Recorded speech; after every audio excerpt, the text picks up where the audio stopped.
Frank Miller's take on Superman illustrates the vision behind Henry Cavill's portrayal in Man of Steel and the choices that continue to haunt fans. Hello viewers. Welcome to Stats In. If you're just joining us, please subscribe and don't forget to turn on notifications bell for more videos. There is still a lot of controversy surrounding Henry Cavill's portrayal of Superman, especially in Man of Steel. While countless fans have differing opinions, the speech often brings to mind Frank Miller's visions of the character of Superman. Miller has explored what makes Superman special, revealing the core of his identity and emphasizing that he has always been a complex character, not flawed. Frank Miller, the legendary comic book artist behind The Dark Knight Returns, knows Superman and Batman like the back of his hand, so who better to spill the tea on these heroes? He asserts that Superman's primary mission is to prevent catastrophic threats to the world. In Man of Steel, Henry Cavill's Superman makes the painful decision to kill Zod in order to protect humanity, reflecting the weight of his responsibility. Cavill's portrayal closely mirrors the Superman portrayed in Miller's works, capturing the complexity of the hero tasked with enormous challenges. In a recent conversation with Zack Snyder for Inverse, he shared his own thoughts on Superman, offering a new perspective on the character's motivations and struggles. Revealed. Superman is a troubling apologist who is concerned with preventing the world from blowing itself up. Batman is the Dionysian character who seeks blood, and they are complete opposites, as Batman is the reckless ego and Superman is the fearsome superego. Zack Snyder also shed light on the vision behind the character, delving into the essence of what makes Superman who he is. He said, "This is wonderful. I really like that, because I like that Superman is in charge of keeping this. In a lot of ways, the kids are tearing down the preschool, setting it on fire, and they're losing their minds, and he's really just trying to pick a fight with us so we don't get ourselves killed.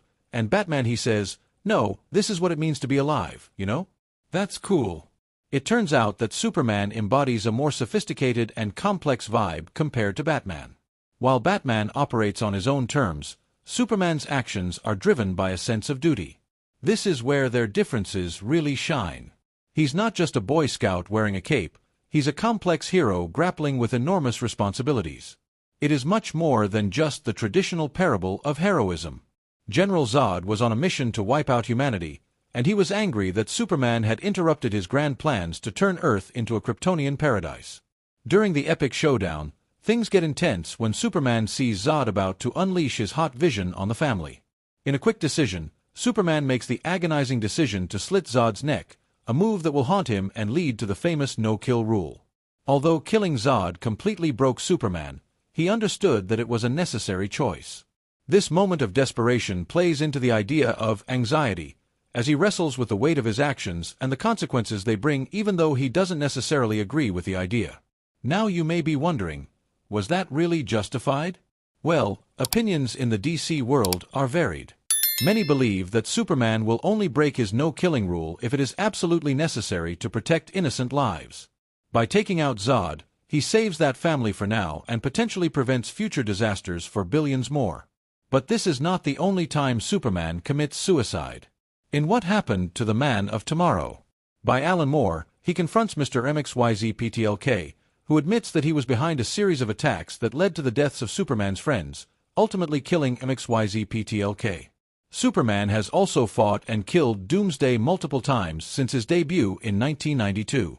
So, at that moment, Superman's choice not only defined his character, but also highlighted the heavy burden of being a hero. As is the case sometimes, being a hero, it means making the toughest calls. Henry Cavill's salary as Superman was way lower than expected, but his role still made him a fan favorite, leaving a big mark in the DCU. Hello viewers. Welcome to Stats In. If you're just joining us, please subscribe and don't forget to turn on notifications bell for more videos. Superman might be invincible, but Henry Cavill's paycheck? Not so much. Fans of the DCU's Man of Steel have long debated if Cavill was seriously underpaid for donning that iconic cape. And yes, he probably was. So, when you think Superman, you imagine sky-high paychecks, right? But Cavill's earnings weren't quite on the same planet as other big-name superheroes.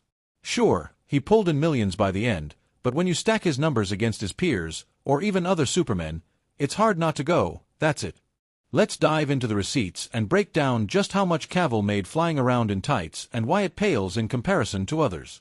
Henry Cavill first suited up as Superman in Man of Steel, 2013. When he landed the role, he wasn't the big star he is today. In fact, he was a relative unknown to many moviegoers. So, when Cavill was offered $300,000, as reported by The Hollywood Reporter, for his first Superman movie, it seemed pretty reasonable, right? Well, not exactly. Sure, $300,000 might sound like a lot, but compared to other major Hollywood paychecks, it's pretty small change. On top of this upfront amount, Cavill's contract included back-end bonuses, meaning he'd get a cut of the movie's earnings if it did well at the box office, making around $670 million globally, per Box Office Mojo. As a result, Cavill's earnings from the movie went up to around $14 million, via Stylecaster. Sounds a little better, but let's keep it in perspective. Fast forward a few years, and Cavill reprised his role in Batman v Superman, Dawn of Justice, 2016, and Zack Snyder's Justice League, 2021. While the exact pay figures for these films are unclear, reports suggest that the 41-year-old made around $20 million for Joss Whedon's Justice League, 2017. And then there was Cavill's cameo in Black Adam, 2022. He appeared for a few minutes as Superman, but guess what his paycheck was? Just $250,000 per THR. That's not even a fraction of what A-list actors usually get for major cameos in superhero films. Now, let's talk about the paychecks of other actors who have played Superman over the years. When you compare Henry Cavill's salary to those who came before him, it becomes clear that he didn't exactly get paid like a leading superhero. Take Christopher Reeve, for example. He played Superman in the 1970s and 1980s and earned more than Cavill for his first film. Reeve's $250,000 paycheck, via Screen Rant, for Superman, 1978, is equivalent to about $1.2 million today. By the time he appeared in Superman 2, 1980, and Superman 3, 1983, his salary had jumped to $500,000 and $1 million, respectively. If you adjust for inflation, those numbers are even higher. So, while Reeve wasn't a big name when he first started as Superman, he still earned a lot more, relatively speaking, than Cavill did. Cavill ended up making $14 million for Man of Steel, thanks to its box office success. But that big payday only came after performance bonuses, which weren't a sure thing during filming. Reeve made $2.75 million for 4 Superman films, around $9.4 million today with inflation. Cavill earned more, mainly from Man of Steel's box office success and cameos in other movies. Cavill reportedly made $20 million for Justice League, a solid figure, but far less than stars like Robert Downey Jr., who earned more than $100 million in Marvel for his role of Iron Man, via Marca. His Black Adam cameo, however, brought in just $250,000, a small amount for a major superhero appearance. Then there's Tyler Hoechlin, who played Superman on the TV series Superman and Lois. Hoechlin reportedly made between $100,000 and $200,000 per episode, per Fiction Horizon. With multiple episodes each season, this adds up to a pretty big paycheck for the TV version of Superman. For a full season, Hoechlin can make well over $1 million.